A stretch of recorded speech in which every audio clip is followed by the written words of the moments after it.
Hello, good morning everyone. तो आज हम बायोलॉजिकल क्लासिफिकेशन से स्टार्ट करेंगे। आज का जो हमारा टॉपिक है वो है बायोलॉजिकल क्लासिफिकेशन। बायोलॉजिकल क्लासिफिकेशन क्या होती है? Biological classification is the art of identifying organism. ये एक आर्ट होती है, एक साइंस होती है जिसमें हम क्या करते हैं, पर्टिकुलर ऑर्गेनिज्म को आइडेंटिफाई करते हैं on the basis of their character, उनकी सिमिलरिटी और डिसिमिलरिटी जो प्रेजेंट ऑर्गेनिज्म के अंदर प्रेजेंट है, उनकी बेस पे हम उनको क्या करते हैं, आइडेंटिफाई करते हैं और उसके कन्वीनियंट ग्रुप के अंदर उनको प्लेस करते हैं, उनको रखते हैं।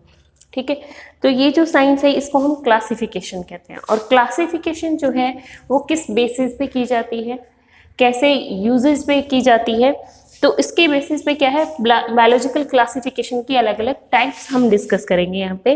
तो बायोलॉजिकल क्लासिफिकेशन की जो फर्स्ट टाइप आप डिस्कस करेंगे यहाँ पे वो क्या है, प्रैक्टिकल क्लासिफिकेशन। जो क्लासिफिकेशन है, प्रैक्टिकल क्लासिफिकेशन एंशिएंट टाइम में की जाती थी, जब बायोलॉजी की स्टार्टिंग हुई थी।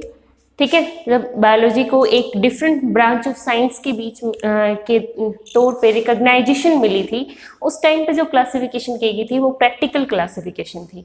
प्रैक्टिकल क्लासिफिकेशन के अंदर क्या होता है कि ये अकॉर्डिंग टू ह्यूमन यूज की अकॉर्डिंग होती है, they are according to human use. Human use के अकॉर्डिंग यहाँ पे क्या किया जाता है, डिफरेंट ऑर्गेनिज्म को आइडेंटिफाई किया जाता है। जैसे फॉर एग्जांपल अगर हम प्लांट की क्लासिफिकेशन को ले लें कि प्रैक्टिकल क्लासिफिकेशन में ह्यूमन यूज के अकॉर्डिंग कि ऑयल यील्डिंग प्लांट जो है वो उनको डिफरेंट ग्रुप में रखा गया है। जैसे ऑयल यील्डिंग प्लांट जो है जिसके अंदर आते हैं आपके मस्टर्ड आता है, ठीक है, मस्टर्ड आते हैं, कोकोनट आते हैं, ठीक है, ग्राउंड नट जो है, इन सब से हमें ऑयल मिलता है। इसके अलावा जैसे फाइबर यील्डिंग प्लांट है, फाइबर जो फाइबर प्रोवाइड करते हैं प्लांट, उनको एक डिफरेंट ग्रुप के अंदर रखा गया, जैसे जूट और कॉटन, इनसे हमें फाइबर मिलते हैं। ठीक है, मेडिसिनल यील्डिंग जो प्लांट है उनको डिफरेंट ग्रुप में रखा गया, जैसे रोल फ्रिया है, किंचोना है, ठीक है, नीम है, इनसे हम, तुलसी है, ठीक है, इनसे हमें क्या मिल रही है, मेडिसिन मिल रही है, ड्रग मिलती है। ठीक है, तो इनको हमने अलग एक उनके कन्वीनियंट ग्रुप में रख दिया। ठीक है, लेकिन यहाँ पे क्या था, कंफ्यूजन था। कंफ्यूजन क्या था कि बहुत सारे प्लांट ऐसे भी होते हैं जो ड्रग भी प्रोवाइड करते हैं, जिनका मेडिसिनल यूज भी होता है, प्लस उनके स्पाइस यूज भी होता है, स्पाइसिंग, जैसे फॉर एग्जांपल टर्मरिक है, टर्मरिक जो होती है, हल्दी जो होती है, उसके मेडिसिनल यूज भी हैं। ठीक है, एज ए एंटीबायोटिक हम उसको यूज़ करते हैं। ठीक है, प्लस वो एक स्पाइस यील्डिंग प्लांट भी है, उससे मसाले भी मिलते हैं, हम सब्जियों में उसका यूज़ करते हैं। तो ऐसे प्लांट के लिए यहाँ पे कंफ्यूजन था कि ऐसे प्लांट को हम कहाँ रखें,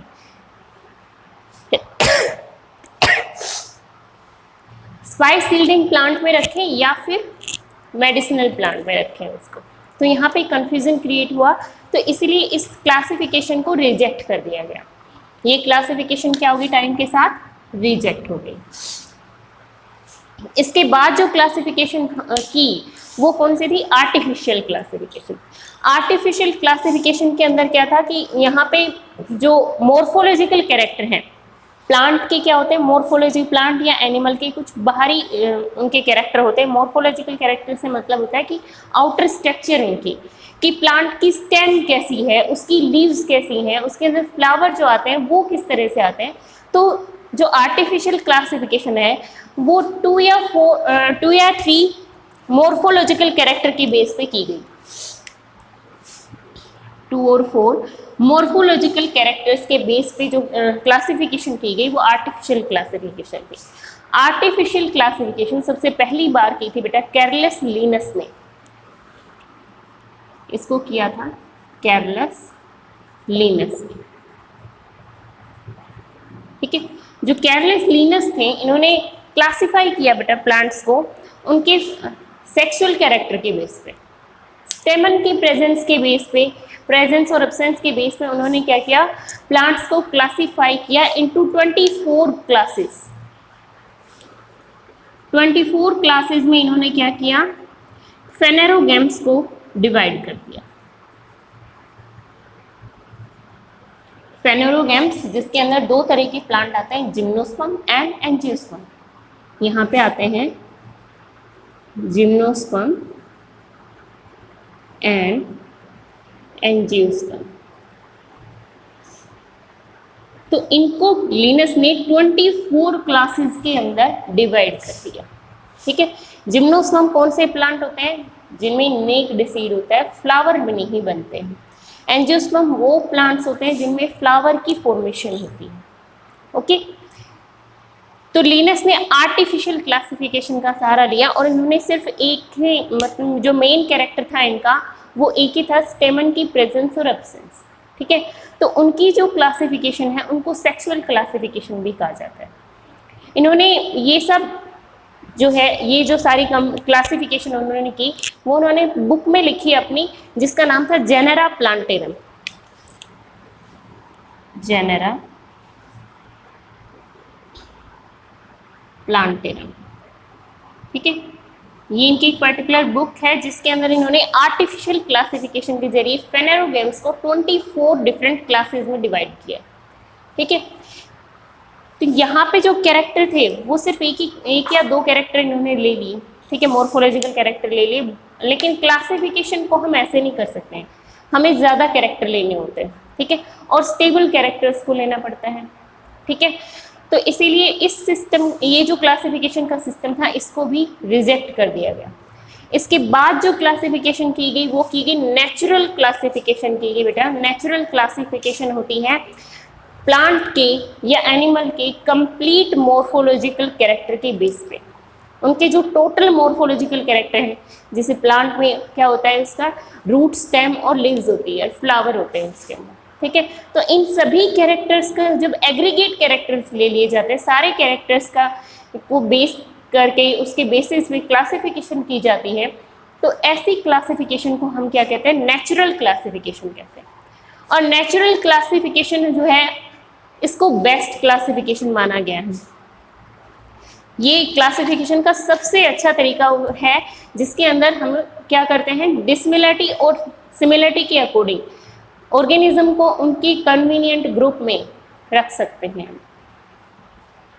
ठीक है, तो नेचुरल क्लासिफिकेशन जो है अपने टाइम की बेस्ट क्लासिफिकेशन मानी जाती है। ठीक है, और इसकी भी टू फर्दर टाइप होती हैं। कौन कौन सी, नॉन फाइलोजेनेटिक एंड फाइलोजेनेटिक। ठीक है, नॉन फाइलोजेनेटिक मीन्स यहाँ पे प्लांट के या ऑर्गेनिज्म के, ठीक है, इंडिविजुअल के कंप्लीट मॉर्फोलॉजिकल कैरेक्टर तो ले लिए, लेकिन क्लासिफिकेशन में इवोल्यूशनरी रिलेशनशिप के लिए कोई जगह नहीं। ठीक है, इसमें जो इवोल्यूशन है, इवोल्यूशन हमें क्या कहता है कि जो ऑर्गेनिज्म का डेवलपमेंट हुई है वो कैसे हुई, सिंपल से कॉम्प्लेक्स हुई है। लेकिन यहाँ पे क्या है कि हम इवोल्यूशनरी रिलेशनशिप को रिजेक्ट कर देते हैं, उनको हम इंक्लूड नहीं करते हैं। ठीक है, तो ऐसी नेचुरल क्लासिफिकेशन जिसके अंदर इवोल्यूशनरी रिलेशनशिप को नहीं लिया गया उसको हम नॉन फाइलोजेनेटिक क्लासिफिकेशन कहते हैं। और एक होती है phylogenetic natural classification. Phylogenetic means कि यहाँ पे इवोल्यूशनरी रिलेशनशिप को साथ में लिया गया, कि जो ऑर्गेनिज्म की डेवलपमेंट है सिंपल से कॉम्प्लेक्स की तरफ हमने क्या किया, क्लासिफिकेशन को इंक्लूड किया इसके अंदर। ठीक है, फाइलोजेनी जो टर्म है बेटा, इसको सबसे पहले प्रपोज किया था फाइलोजेनी।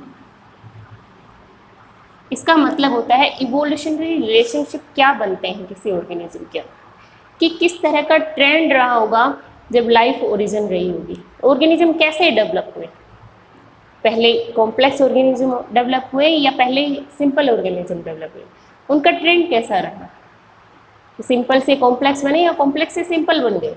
ठीक है, तो इवोल्यूशनरी रिलेशनशिप के लिए हम टर्म यूज करते हैं फाइलोजेनी, और इस टर्म का सबसे पहले इस्तेमाल किया था लेमार्क ने। लेमार्क जो साइंटिस्ट थी, इन्होंने सबसे पहले फाइलोजेनी का इस्तेमाल किया, लेकिन इसका जो डिटेल्ड डिस्क्रिप्शन है वो चार्ल्स डार्विन ने दिया। चार्ल्स डार्विन ने दिया अपनी बुक ओरिजिन ऑफ स्पीसीज के अंदर। ओरिजिन ऑफ स्पीसीज के अंदर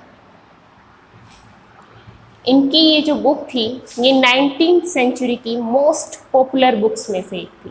जिसकी एडवांस बुकिंग हो रही थी, क्योंकि इस बुक में इन्होंने इवोल्यूशनरी रिलेशनशिप को कंसिडर किया था। फर्स्ट टाइम इन्होंने बताया था कि जो इंसान है उनकी जो एंसेस्टर है वो ऐप है, बंदर है। ठीक है, तो इनकी कंट्रोवर्सी बहुत हुई थी, जिसकी वजह से ये बुक जो है बहुत ही पॉपुलर बुक हुई थी, उस टाइम की मोस्ट पॉपुलर बुक्स में से एक थी। ठीक है, जो इवोल्यूशनरी रिलेशनशिप है इसमें हम ऑर्गेनिज्म को कैसे डिवाइड करते हैं बेटा, सिंपल टू कॉम्प्लेक्स। सबसे पहले हम किसको रखते हैं, मोनेरा को। ठीक है, मोनेरा को हम सबसे पहले स्टडी करते हैं, उसके बाद हम प्रोटिस्टा को स्टडी करते हैं। मोनेरा के अंदर किस तरह के ऑर्गेनिज्म आते हैं, इसमें सभी प्रोकैरियोट्स आते हैं। प्रोकैरियोटिक जो ऑर्गेनिज्म है जिनके अंदर ट्रू न्यूक्लियस अब्सेंट होता है। ठीक है, सभी सेल ऑर्गेनल, इसमें ऑलमोस्ट सभी सेल ऑर्गेनल अब्सेंट होते हैं। सेल ऑर्गेनल के नाम पे सिर्फ राइबोसोम होता है इनके पास। ठीक है, उसके बाद प्रोटिस्टा को रखा गया। प्रोटिस्टा में आते हैं बेटा यूनिसेलुलर यूकैरियोट्स, वो सभी ऑर्गेनिज्म जो यूनिसेलुलर हैं और यूकैरियोटिक हैं। ठीक है, इसके बाद रखा गया किसको, फंगाई को, मल्टी सेलुलर यूकैरियोट्स को। मल्टी सेलुलर यूकैरियोट्स जिनके अंदर टिश्यू सिस्टम नहीं मिलता है, हेट्रोट्रोफिक मोड ऑफ न्यूट्रिशन मिलता है। ठीक है, इसके बाद रखा गया किसको, प्लांट को।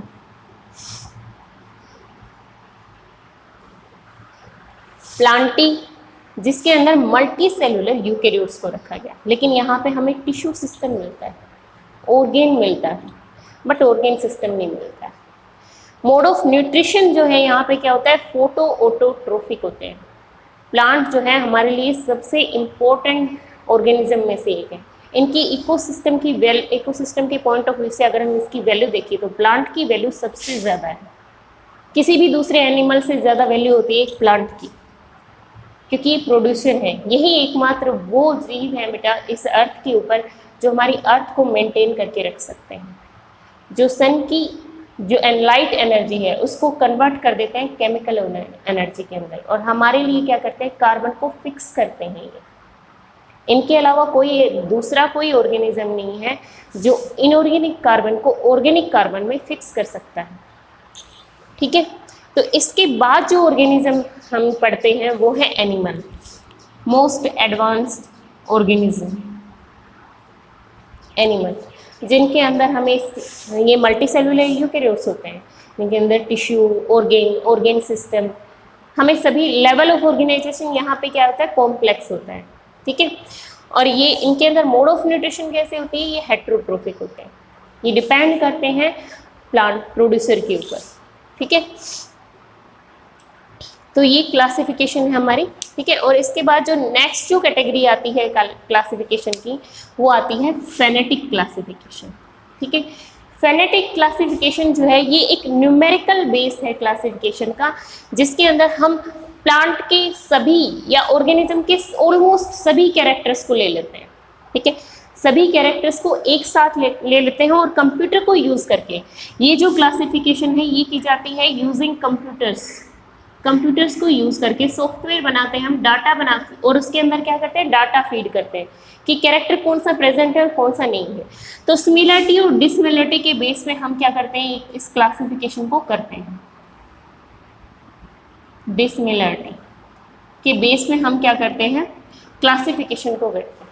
ठीक है, और इसमें इसका ड्रॉबैक क्या है, इसका ड्रॉबैक ये है कि जो प्लांट के कैरेक्टर्स हैं उनमें सभी कैरेक्टर्स को इक्वल इम्पोर्टेंस देते हैं। ठीक है, जो कि सही नहीं है, क्योंकि जो सबसे स्टेबल कैरेक्टर जो होता है प्लांट का वो क्या होता है, उसका रिप्रोडक्टिव कैरेक्टर। ठीक है, जो बाकी कैरेक्टर्स हैं जैसे स्टेम की हाइट है, लीव्स की शेप है, वो वेरी कर सकती है अकॉर्डिंग टू सोइल टाइप के अकॉर्डिंग, उसको न्यूट्रिएंट कैसे मिल रहे हैं उसके अकॉर्डिंग इनकी टाइप जो है वो वेरी कर सकती है।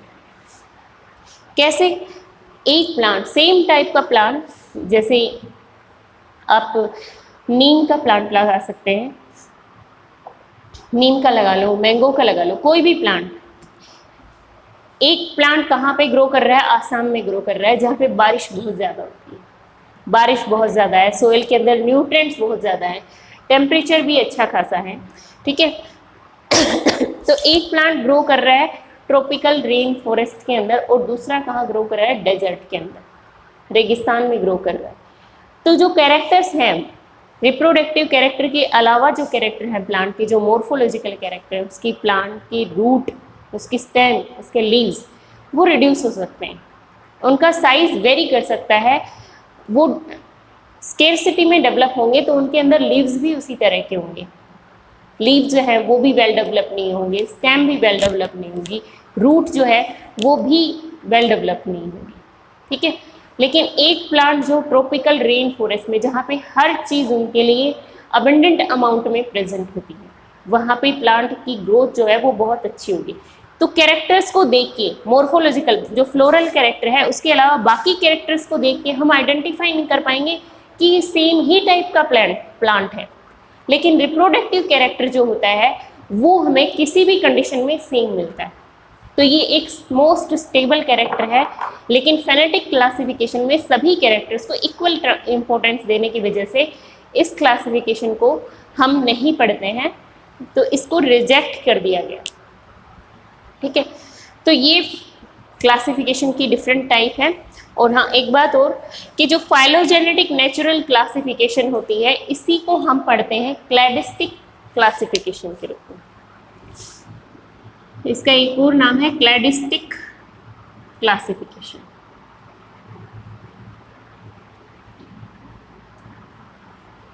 ठीक है, तो ये सब हो गया क्लासिफिकेशन के बेसिस। और इसके बाद जो टॉपिक आता है आपका, वो आता है टैक्सोनॉमिक कैटेगरीज। ये एक पर्टिकुलर, ये टैक्सोनॉमिक कैटेगरीज हैं जो 7 होती हैं, ओब्लिगेट कैटेगरीज होती हैं, ठीक है। बिगेस्ट जो कैटेगरी है आपकी वो है किंगडम, ठीक है। उसके बाद आता है division, division in case of plant and phylum in case of animals, ठीक है। इसके बाद आता है class, order, family, genus, then species. तो 7 ओब्लिगेट कैटेगरीज को हम पढ़ते हैं यहाँ पे, ठीक है।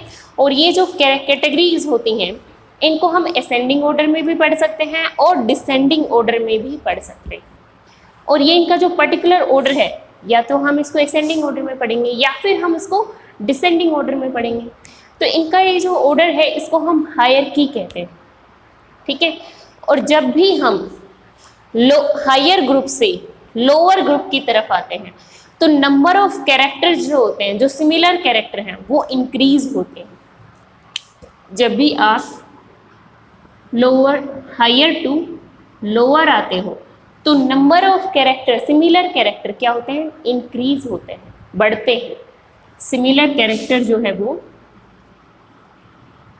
इंक्रीज होंगे, ठीक है। लेकिन जब हम लोअर टू हायर जाते हैं, लो ग्रुप से, लो कैटेगरी से हायर कैटेगरी की तरफ जब हम जाते हैं तो क्या होता है, जो सिमिलर कैरेक्टर हैं वो डिक्रीज होते हैं, घटते चले जाते हैं, ठीक है। और एक और इम्पोर्टेंट बात की, जो ये जो कैटेगरीज हैं इनमें से जिस कैटेगरी का रियल एग्जिस्टेंस है वो है स्पीसीज। स्पीसीज जो होती है ये क्लासिफिकेशन का बेस है, बेसिक यूनिट है, स्ट्रक्चरल एंड फंक्शनल यूनिट है ये क्लासिफिकेशन की और इकोसिस्टम की। स्पीसीज जो है एक स्मॉलेस्ट यूनिट में से आती है, ठीक है। स्पीसीज जो है इसका रियल एग्जिस्टेंस है, ये सबसे छोटी यूनिट है, बेसिक यूनिट है, ठीक है। इसके बाद जो भी कैटेगरीज हम पढ़ते हैं वो सभी वर्चुअल होती हैं, वर्चुअल कैटेगरीज होते हैं जिनका रियल में एग्जिस्टेंस नहीं होता है, लेकिन हमने उसकी क्लासिफिकेशन की है, उसको हमने अरेंज किया है एक पर्टिकुलर तरीके से, ठीक है। तो रियल में जिस कैटेगरी का एग्जिस्टेंस है वो है स्पीसीज, ठीक है। तो ये स्पीसीज क्या होती है, व्हाट इज स्पीसीज? स्पीसीज जो टर्म है इसका सबसे पहले इस्तेमाल किया था जॉन रे ने, ठीक है, जॉन रे, इन्होंने स्पीसीज का सबसे पहले इस्तेमाल किया, बट इन्होंने बायोलॉजिकल कंसेप्ट नहीं दिया उसको। इन्होंने बताया कि स्पीसीज के अंदर जो ऑर्गेनिज्म आते हैं वो है मॉर्फोलॉजिकली जो सिमिलर ऑर्गेनिज्म आते हैं उनका जो ग्रुप है उसको हम स्पीसीज कहते हैं, ऐसा जॉन रे ने बताया, ठीक है। लेकिन इसका जो बायोलॉजिकल कंसेप्ट है स्पीसीज का वो दिया था अर्नस्ट मेयर ने, अर्नस्ट मेयर, ठीक है, ये भी अपने टाइम के काफ़ी इंपॉर्टेंट साइंटिस्ट रहे हैं। 19th सेंचुरी के जो लीडिंग साइंटिस्ट थे वो थे चार्ल्स डार्विन, और इनको कहा जाता है 20th सेंचुरी का डार्विन। ठीक है, तो अपने टाइम के काफ़ी लीडिंग साइंटिस्ट रहे हैं, और इन्होंने बताया कि जो स्पीसीज क्या होती है, group of morphologically similar organism which can interbreed in natural conditions, which can interbreed in natural condition। ये जो कैरेक्टर है नेचुरल कंडीशन में सिमिलर ऑर्गेनिज्म का इंटरब्रीड करना, ये इसका स्पीसीज का सबसे बेसिक कैरेक्टर है। ठीक है, हाँ काफ़ी सारे एक्सेप्शन भी हैं इसके अंदर, जैसे बैक्टीरिया है। ठीक है, बैक्टीरिया जो है और माइक्रोस्कोपिक जो ऑर्गेनिज्म है वो इस कैरेक्टर को फॉलो नहीं करते हैं। ठीक है, वो स्पीसीज की इस क्राइटेरिया को फॉलो नहीं करते हैं। ठीक है, लेकिन स्पीसीज को काफ़ी हद तक एक्सप्लेन करती है अर्नस्ट मेयर की जो डेफिनेशन है, वो स्पीसीज को काफ़ी हद तक एक्सप्लेन कर देती है। ठीक है, तो स्पीसीज जो है वो फंडामेंटल यूनिट होती है, स्मॉलेस्ट यूनिट होती है क्लासिफिकेशन की, रियल यूनिट है, बाकी सब वर्चुअल होती हैं। ठीक है, इसके अंदर जो ऑर्गेनिज्म आएंगे वो मॉर्फोलॉजिकली सिमिलर टाइप के ऑर्गेनिज्म होंगे, जिनके अंदर जो कैरेक्टर्स हैं, फंडामेंटल कैरेक्टर्स जो होते हैं वो सब क्या होंगे, एक जैसे होंगे। सिमिलर टाइप के कैरेक्टर हम किसके अंदर देखते हैं, स्पीसीज के अंदर देखते हैं। ठीक है, इसके बाद जो यूनिट आती है आपकी वो आती है जीनस। ठीक है, सेकेंड जो कैटेगरी है वो है जीनस। जीनस जो होती है वो है ग्रुप ऑफ रिलेटेड स्पीसीज, जो रिलेटेड स्पीसीज होती हैं उनका जो ग्रुप है उसको हम जीनस कहते हैं। ठीक है, जैसे फॉर एग्जाम्पल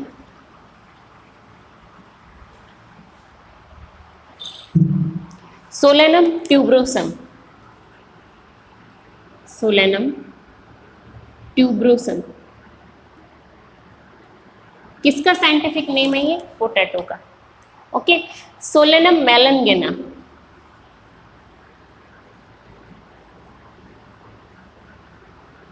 मेलनगेना ये नाम है बेटा ब्रिंजल का। ठीक है, ब्रिंजल को हम सोलेनम मेलनगेना कहते हैं। ठीक है, और सोलेनम नाइजेरन हम कहते हैं मकई को। ठीक है, तो ये 3 डिफरेंट प्लांट हैं, इनकी स्पीसीज अलग अलग है सबकी, लेकिन जीनस क्या है, सेम है। जीनस सबका सेम है, सोलेनम। ठीक है, लेकिन जो स्पीसीज हैं वो तीनों क्या है, डिफरेंट हैं, लेकिन इनके कैरेक्टर्स जो हैं वो काफ़ी कुछ कॉमन कैरेक्टर्स होते हैं, इसीलिए इनको सेम जीनस में रखा गया। ठीक है, इसके बाद जो कैटेगरी आती है आपकी वो आती है फैमिली। ठीक है, जैसे फैमिली के अंदर जो सोलेनम, पेटूनिया और धतूरा,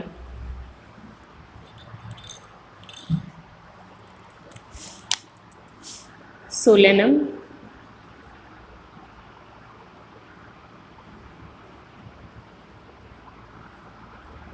पेटूनिया एंड धतूरा।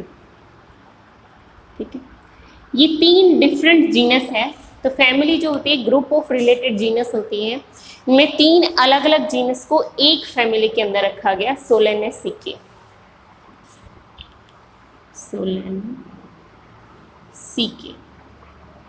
के एक पर्टिकुलर फैमिली के अंदर इनको रखा जाता है। ठीक है, इसके बाद जो कैटेगरी आती है आपकी वो कौन सी आती है, ऑर्डर। ठीक है, ऑर्डर में किसको रखा जाता है, ग्रुप ऑफ रिलेटेड फैमिलीज को रखा जाता है। जैसे कॉर्नवल सीके हैं, सोलेनेसिके हैं, उनको एक ही फैमिली में रखा गया, पॉलीमोनियल्स के अंदर उनको रखा गया। तो यहाँ पे जो कैरेक्टर होता है, किस कैरेक्टर के बेस में इनको रखा जाता है, प्लांट के वेजिटेटिव और मॉर्फोलॉजिकल कैरेक्टर के बेस पे उनको डिफरेंट फैमिलीज के अंदर रखा जाता है। ठीक है, इसके बाद डिफरेंट कैटेगरीज के अकॉर्डिंग फैमिली में, ऑर्डर में रखा जाता है। इसके बाद आता है क्लास के बाद आते हैं डिवीजन।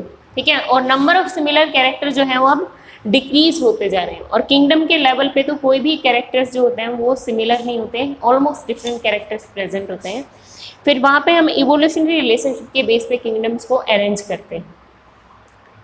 ठीक है, तो क्लासेस के अंदर कौन आता है, रिलेटेड ऑर्डर आते हैं, लेकिन इसमें नंबर ऑफ कैरेक्टर जो होते हैं वो कम हो जाते हैं in comparison to order, family, genus and species. ठीक है, इसी तरह से डिवीजन में डिफरेंट जो क्लासेस हैं जिनके अंदर कुछ कॉमन कैरेक्टर हैं, फ्यू कॉमन कैरेक्टर हैं, उनको रखा जाता है एक पर्टिकुलर डिवीजन के अंदर। और जो क्लास और डिवीजन होते हैं, यहाँ पे हायर ग्रुप है बेटा, ये हायर टेक्सोनोमिक ग्रुप है, यहाँ पे हम एग्रीगेट कैरेक्टर के बेस पे ऑर्गेनिज्म को रखते हैं। ऑर्डर, फैमिली, जीनस और स्पीसीज में वेजिटेटिव और रिप्रोडक्टिव कैरेक्टर के बेस पे, मॉर्फोलॉजिकल कैरेक्टर के बेस पे हम डिफरेंट ऑर्गेनिज्म को डिफरेंट कैटेगरीज के अंदर रखते हैं। ठीक है, लेकिन जो हायर कैटेगरीज हैं जैसे क्लास है, डिवीजन है, यहाँ पे एग्रीगेट कैरेक्टर के बेस में हम क्या करते हैं, ऑर्गेनिज्म को डिफरेंट कैटेगरीज के अंदर रखते हैं, उसको प्लेस करते हैं। ठीक है, तो ये आपकी हो गई टेक्सोनोमिक कैटेगरीज। इसके बाद जो नेक्स्ट जो टॉपिक आता है आपका वो क्या है, टेक्सोनोमिकल एड्स।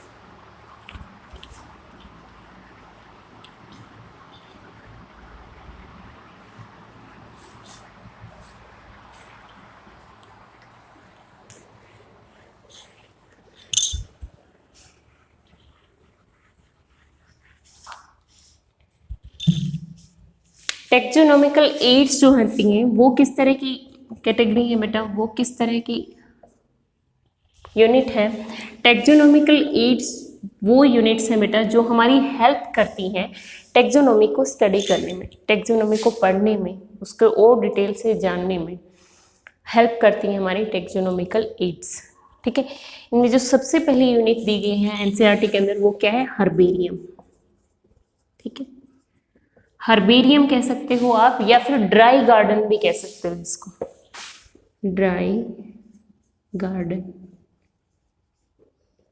हर्बेरियम क्या होता है, ये एक प्लेन पेपर ऑफ शीट होते हैं। ठीक है, एक प्लेन पेपर होता है जिसपे हम क्या करते हैं, जिसका अपना स्टैंडर्ड साइज होता है, इसका साइज होता है 11.5 इंटू 16.5 इंचेस, इसका साइज होता है, इसका साइज होता है 11.5 इंटू 16.5 इंचेस, इसका साइज होता है।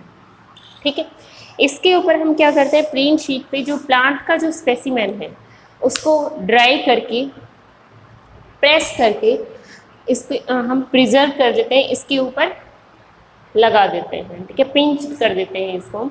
ठीक है, तो इनके ऊपर डिटेल कौन सी होती हैं, प्लांट को हम लगा देते हैं। ठीक है, उसके साथ इसके ऊपर क्या क्या होता है, पर्टिकुलर स्पेसिमेन का इंग्लिश नेम, उसका लोकल नेम, बोटेनिकल नेम,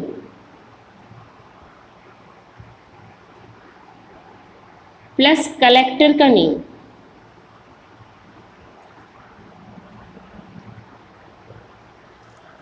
और उसकी कैटेगरीज को हम यहाँ पे क्या कर देते हैं, मेंशन कर देते हैं। ठीक है, ये हमारे लिए काम करते बेटा क्विक रेफरेंस सिस्टम का काम करते हैं, मतलब इजीली हम जिसका चाहे, मतलब एक पर्टिकुलर प्लांट को आप यहाँ पे स्टडी करना चाहते हो, जैसे यहाँ पे कोई पर्टिकुलर प्लांट नहीं हो रहा है, जैसे राउल्फिया है, आप अपनी गैदरिंग में उस प्लांट को नहीं देखते हैं, ये एक पर्टिकुलर हिमालय रीजन के अंदर ही होता है। तो अगर इस प्लांट को आप देखना चाहते हो तो हर्बेरियम में जाके उसकी शीट निकाल के आप इसको ईजिली देख सकते हो, उसके मॉर्फोलॉजिकल कैरेक्टर्स को आइडेंटिफाई कर सकते हो। ठीक है, तो ये हमारी काफ़ी हद तक हेल्प करता है, टेक्सोनोमिकल एड होते हैं ये herbarium, dry garden.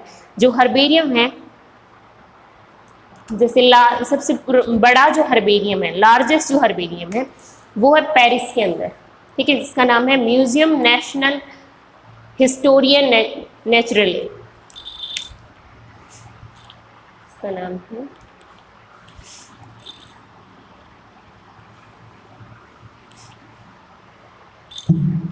Museum national Historia naturalis, ये है पेरिस में। ये दुनिया का सबसे बड़ा हर्बेरियम है।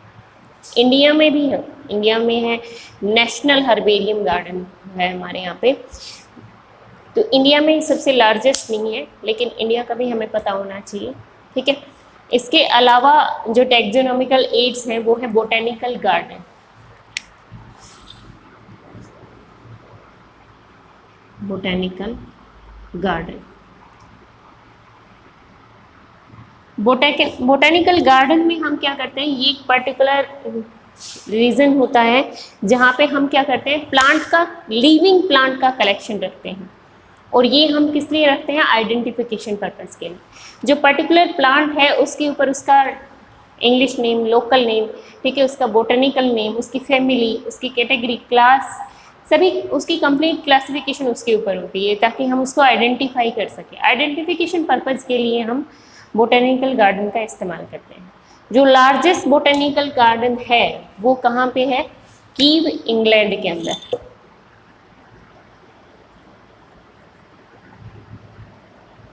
इंग्लैंड, यहाँ पे लार्जेस्ट बोटेनिकल गार्डन है, ठीक है। और इंडिया के अंदर कहाँ है, इंडियन बोटेनिकल गार्डन हावड़ा में। इंडियन बोटेनिकल गार्डन हावड़ा के अंदर, कलकत्ता, हावड़ा कलकत्ता के अंदर, ठीक है। इसके अलावा लखनऊ में भी है national botanical research institute, Lucknow में जो इंडिया के अंदर, ठीक है। इसके बाद जो टेक्सोनॉमिकल एड आती है वो आती है आपकी म्यूजियम, ठीक।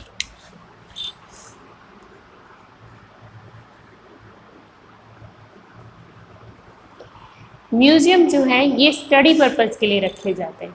जैसे जो एजुकेशनल इंस्टीट्यूट होते हैं, जैसे कॉलेज है, स्कूल है, वहाँ पे एक म्यूजियम होता है उनका अपना, जिसके अंदर क्या किया जाता है कि जो एनिमल है, स्मॉल एनिमल है, उनको किल करके एक स्पेशल जार के अंदर रखा जाता है प्रिजर्वेटिव सॉल्यूशन के साथ, ताकि वो ख़राब ना हो, डिजेनरेट ना हो टाइम के साथ, ठीक है। और जो इंसेक्ट होते हैं उसको किल करके बॉक्स के अंदर पिन करके रखा जाता है, ठीक है।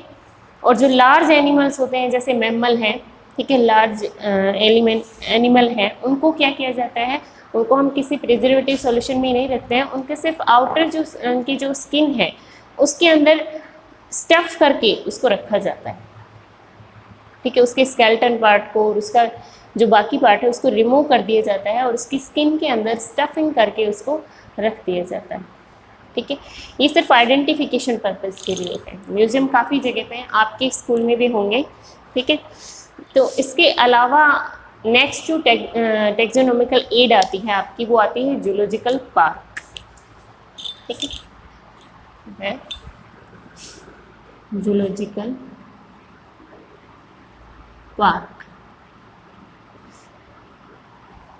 जूलॉजिकल पार्क जो है, इनके अंदर हम क्या करते हैं, जो पर्टिकुलर ऑर्गेनिज्म होता है उसका जो ओरिजिनल एनवायरनमेंट होता है, जो उसका हैबिटेट है, उसके अकॉर्डिंग हम क्या करते हैं, उसको एनवायरनमेंट को तैयार करते हैं, आर्टिफिशियल कंडीशन क्रिएट करते हैं, और एनिमल्स को जो सिमिलर एनवायरनमेंट है उसके अंदर ह्यूमन केयर के अंडर रखा जाता है, प्रोटेक्टेड एनवायरनमेंट में रखा जाता है।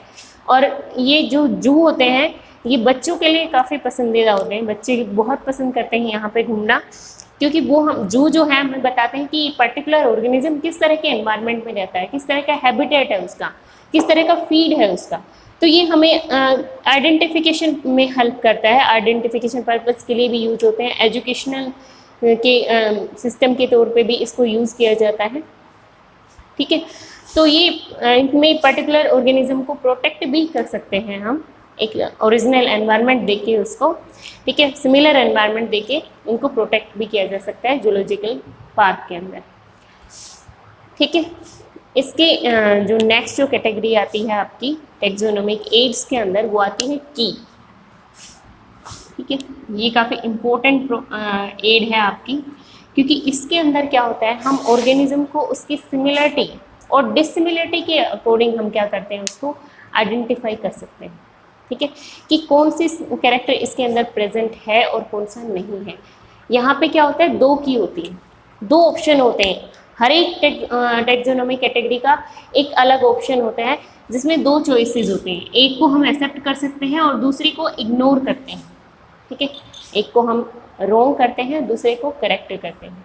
ठीक है, तो हर एक स्टेटमेंट के लिए, हर एक कैटेगरी के लिए दो ऑप्शन हमें मिलते हैं जिनको हम लेड बोलते हैं, इनको हम लेड बोलते हैं या लीड बोलते हैं। ठीक है, तो यहाँ पे क्या होता है, कंट्राडिक्टरी कैरेक्टर होते हैं ये। ठीक है, प्रेजेंट और एब्सेंट। ठीक है, इस तरह से हमें ये कैरेक्टर मिलते हैं और ये जो कैरेक्टर्स होते हैं, दोनों ऑप्शन होते हैं, ये एनालिटिकल बेसिस पे होते हैं कि हम एनालिसिस करेंगे उसके अंदर ये कैरेक्टर प्रेजेंट है या नहीं है।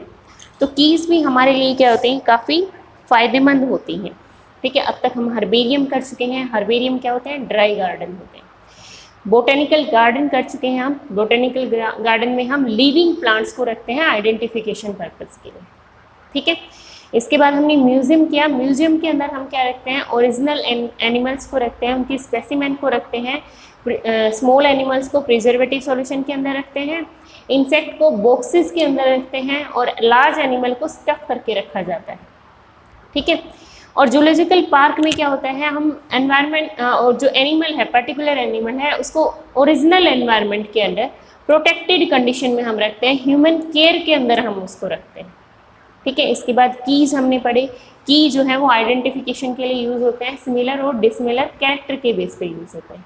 ठीक है, कॉन्ट्राडिक्टरी कैरेक्टर होते हैं, यहाँ पे एनालिटिक बेसिस होता है उनका, कि एनालिसिस करते हैं हमें कि ये पर्टिकुलर कैरेक्टर इसके अंदर प्रेजेंट है या नहीं। ठीक है, इसके बाद जो कैरेक्टर जो टेक्सोनोमिकल एड हमारे पास अवेलेबल है वो क्या है, कैटलॉग, जो हमारी टेक्सोनोमी में काफ़ी हद तक हेल्प करती है। वो क्या होते हैं, कैटलॉग।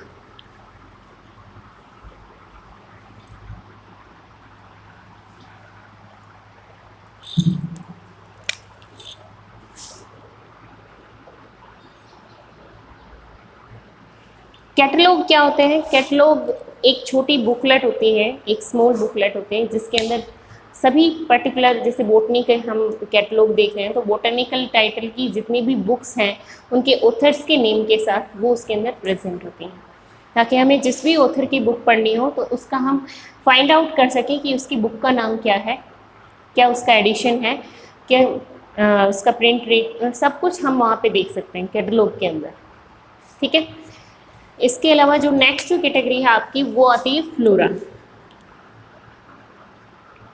फ्लोरा क्या होता है कि एक पर्टिकुलर रीजन के अंदर कितनी प्लांट की स्पीसीज वहाँ पे प्रेजेंट है, उन सब की डिटेल होती है इस बुकलेट के अंदर। ठीक है, फ्योना फ्योना क्या होता है, फ्योना होता है एक पर्टिकुलर रीजन की एनिमल स्पीसीज की डिटेल। ठीक है, इसके बाद आता है मैनुअल।